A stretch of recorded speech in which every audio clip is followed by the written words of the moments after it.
Masih di Kompas Bisnis, Saudara. Bukan hanya soal politik, pertarungan Pilpres Amerika Serikat antara Donald Trump dari Partai Republik dan Kamala Harris benar-benar dinanti pelaku ekonomi dunia, termasuk Indonesia. Keduanya bukan orang baru. Trump ini pro pemotongan pajak, Harris pro kenaikan pajak. Jika salah satu menang, kira-kira apa dampaknya ke ekonomi Indonesia? Sudah bergabung Direktur Kebijakan Publik Center of Economic and Law Studies, Media Wahyudi Askar. Selamat pagi Pak Media, apa kabar? Selamat pagi, kabar sehat. Pak Media, ini kan Trump punya pendekatan America First yang menekankan kemandirian ekonomi dan juga di deregulasi bisnis. Salah satu yang paling dikenal adalah kebijakan proteksionisme. Bahkan akan mematok tarif lebih tinggi bagi barang-barang yang datang dari Tiongkok. Lalu ini apa dampaknya bagi dunia dan juga bagi Indonesia? Iya, kita memang perlu terus memantau pemilihan presiden di US ini karena memang dampak tidak langsungnya cukup signifikan. Jadi misalkan kebijakan proteksionisme Donald Trump yang sebelumnya dilakukan pada saat kepemimpinan Donald Trump tahun 2017-2021 memang lumayan mempengaruhi kinerja ekspor Indonesia ke US. Dan apabila Trump berupaya mengurangi ketergantungan pada impor asing, maka sektor-sektor krusial yang selama ini menjadi komoditas ekspor utama Indonesia ke US bisa terdampak cukup signifikan memang.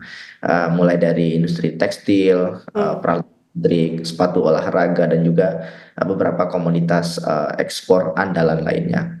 Dan tadi di-mention soal America First, tentu Donald Trump berupaya agar investasi itu masuk dan fokus berada di dalam US.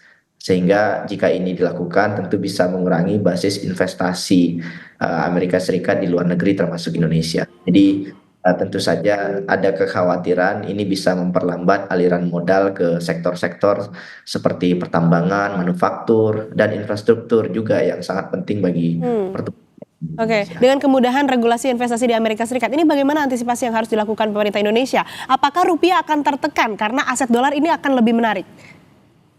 Iya, yang pertama kita memang terus selalu memonitor, khususnya salah satunya adalah soal pajak ya. Hmm.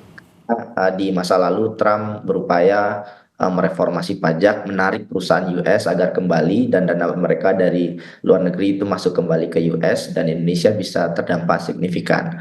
Dan saya kira yang perlu dilakukan memang salah satunya adalah terus melakukan upaya diversifikasi ekonomi. Jadi dialog ekonomi yang lebih fleksibel dengan US. Jadi jika Indonesia kemudian harus berkoordinasi kembali dengan Presiden Trump yang terpilih, maka penguatan diplomasi yang lebih fleksibel itu memang menjadi kunci.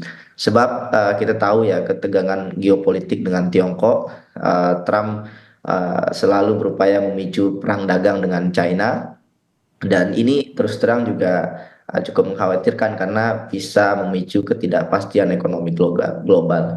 Dan apabila Indonesia tidak hati-hati, Indonesia bisa terjebak dalam perang dagang ini karena juga dikhawatirkan akan memukul ekonomi China. Dan kita tahu Indonesia sangat bergantung pada sektor-sektor yang ditopang oleh investor dari China.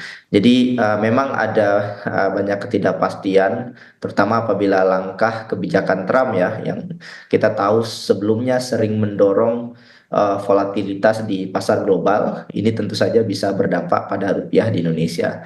Dan apabila ada tekanan inflasi, biaya impor yang juga lebih tinggi, dan kita juga tentu saja mungkin semakin kesulitan mengolah hutang, karena sebagian besar hutang kita masih dalam dolar.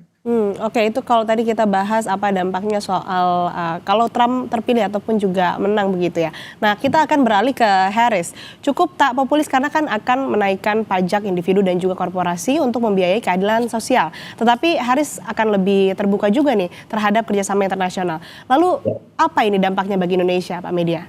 Ini Kamala Harris datang dengan ide yang sebetulnya bisa ditebak ya, karena Demokrat terus mendorong upaya pengurangan ketimpangan dengan menaikkan pajak yang lebih tinggi di US. Memang ini dampaknya perlu kita lihat lebih jauh ya. Memang ada kekhawatiran pajak yang lebih tinggi di US bisa mempengaruhi daya beli konsumen di US, sehingga pada akhirnya ada permintaan yang berkurang, terutama untuk barang-barang yang dari impor, dan sebagian barang-barang tersebut juga berasal dari Indonesia.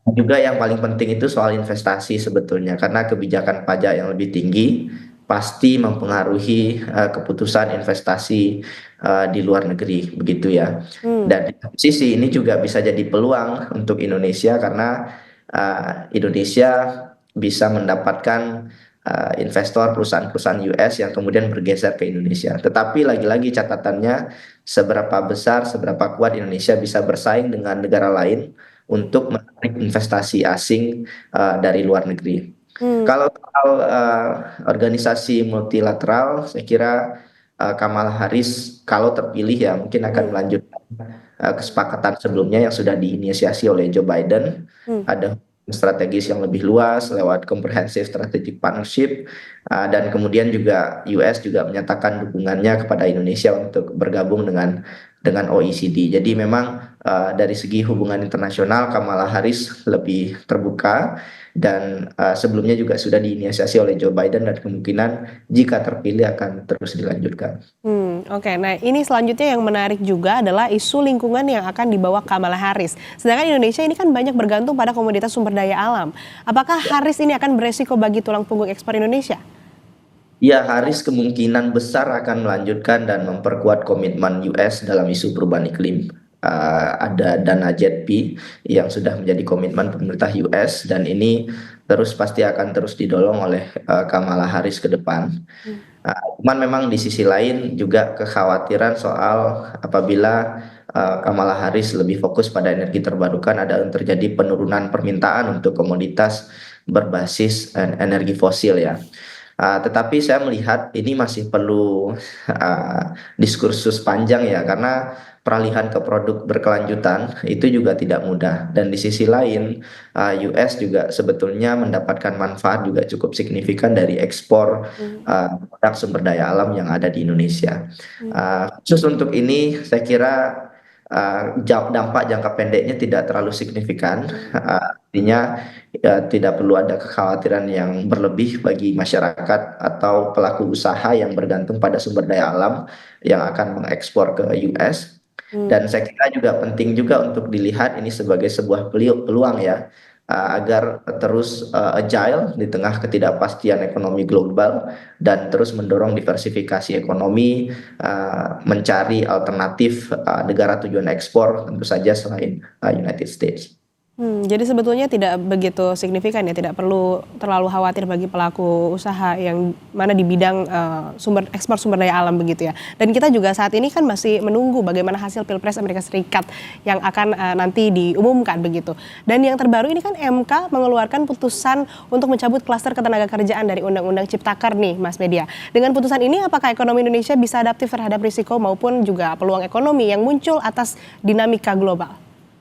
Ya, memang kebijakan undang-undang tenaga kerjaan yang kuat menjadi pangan utama bagi ekonomi Indonesia. Jadi kalau kebijakan ketenaga kerjaan kita masih penuh ketidakpastian, terus berubah-ubah, pasti akan mempengaruhi kepercayaan investor terhadap Indonesia. Jadi memang hari ini kita perlu mempercepat penyusunan regulasi undang-undang tenaga kerjaan yang baru, ada waktu 2 tahun. Dan saya kira persoalannya sekarang memang pertumbuhan upah di Indonesia itu terlalu rendah. Dan kita melihat, Selios juga melihat bahwa rezim upah murah ini justru malah bisa memukul produktivitas perusahaan. Jadi dari studi Selios itu peningkatan upah itu justru bisa meningkatkan surplus usaha karena pekerja jadi lebih produktif dan daya saing ekonomi Indonesia bisa meningkat. Karena hari ini kita bisa saksikan turnover perusahaan meningkat, daya beli melemah gitu ya. Sehingga butuh kebijakan perlindungan ketenaga kerjaan yang lebih kuat. Jadi saya kira PR-nya sekarang adalah bagaimana membangun kepercayaan antara pekerja, pengusaha, dan pemerintah sehingga kita punya regulasi ketenaga kerjaan yang kuat.